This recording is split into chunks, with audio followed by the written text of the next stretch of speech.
नमस्कार। हिमाचल बुलेटिन में आपका स्वागत है। पेश है आज के समाचार। मुख्यमंत्री श्री जयराम ठाकुर ने आज बिलासपुर जिला के सदर विधानसभा क्षेत्र के कंदरौर में लगभग 210 करोड़ रुपए की लागत की 26 विकासात्मक परियोजनाओं के लोकार्पण और शिलान्यास किए।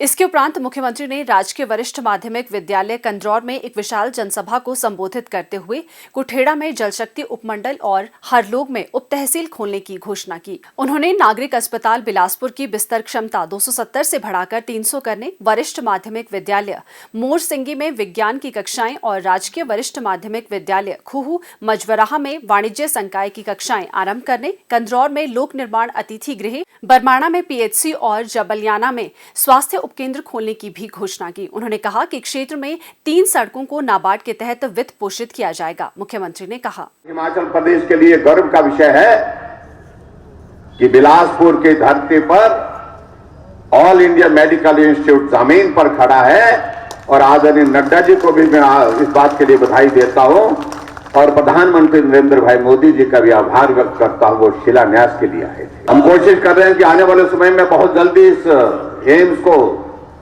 पूरा तैयार करके हिमाचल प्रदेश के लोगों के लिए स्वास्थ्य की सुविधाएं दे सके, उस दृष्टि से हम प्रयत्न कर रहे हैं। आदरणीय प्रधानमंत्री जी से हमने बात की है कि हम चाहते हैं कि जून के महीने में एक बार आप फिर से हिमाचल आए और हिमाचल आकर के बिलासपुर के एम्स का जिसका आपने शिलान्यास किया है, भवन का कार्य पूरा होने के बाद इसका उद्घाटन भी आपके हाथों से, ऐसा हमने प्रधानमंत्री जी से आग्रह किया है और उन्होंने हाँ भी कर दी है।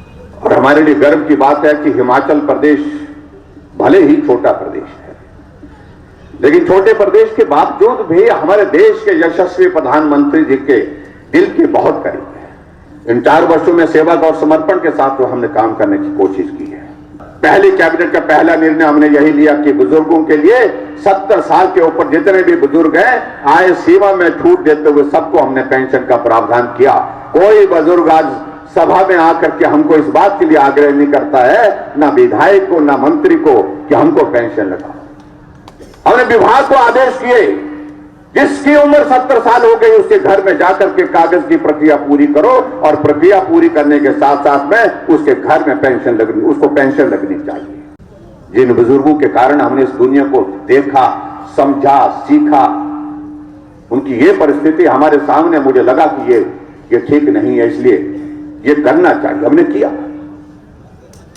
और अब तो हमने पिछले बजट में हमने माताओं के लिए 65 साल के ऊपर जितनी भी हमारी माताएं बहनें हैं उन सबके लिए पेंशन का प्रावधान 1 साल।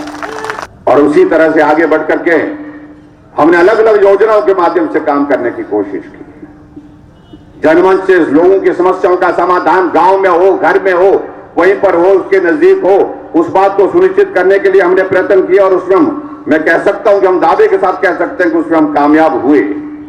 हमने हिमाचल प्रदेश में एक नई योजना जनमंच की शुरू की, जिसमें लोगों की समस्याओं के समाधान के लिए हमारे मंत्री जाकर के गांव में जाते थे और गांव में जाकर के लोगों की समस्याओं को वहीं पर सुनते थे। इस कोविड के कारण आजकल थोड़ा सा हमारा वो बंद पड़ा था। आने वाले समय में दौर पूरा संभल गया तो हम दोबारा इसको शुरू करेंगे। अगर कोई आदमी जनमंच के कार्यक्रम में नहीं पहुंच सकता है तो 1100 पर घर बैठे फोन करो, आपकी समस्या का समाधान वहीं पर हम करने की कोशिश करेंगे। हमारे अधिकारी, हमारे कर्मचारी आपकी समस्या का समाधान करेंगे।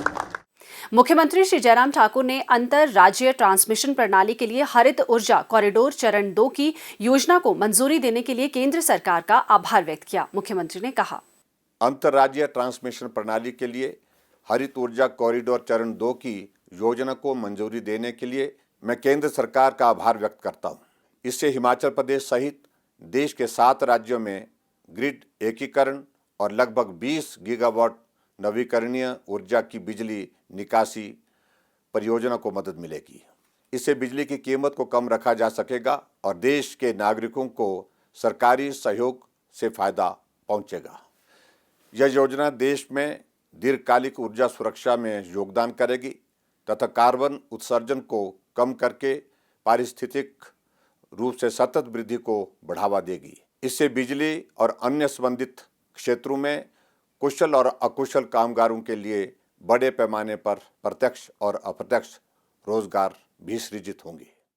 हिमाचल बुलेटिन देखने के लिए सब्सक्राइब करें YouTube channel IPR Himachal, follow करें ट्विटर @DPRHP, लाइक करें Facebook page information and public relations department Himachal Pradesh, visit करें वेबसाइट www.himachalpr.gov.in। इस अंक में इतना ही। कल फिर होगी मुलाकात। दीजिए इजाजत। नमस्कार।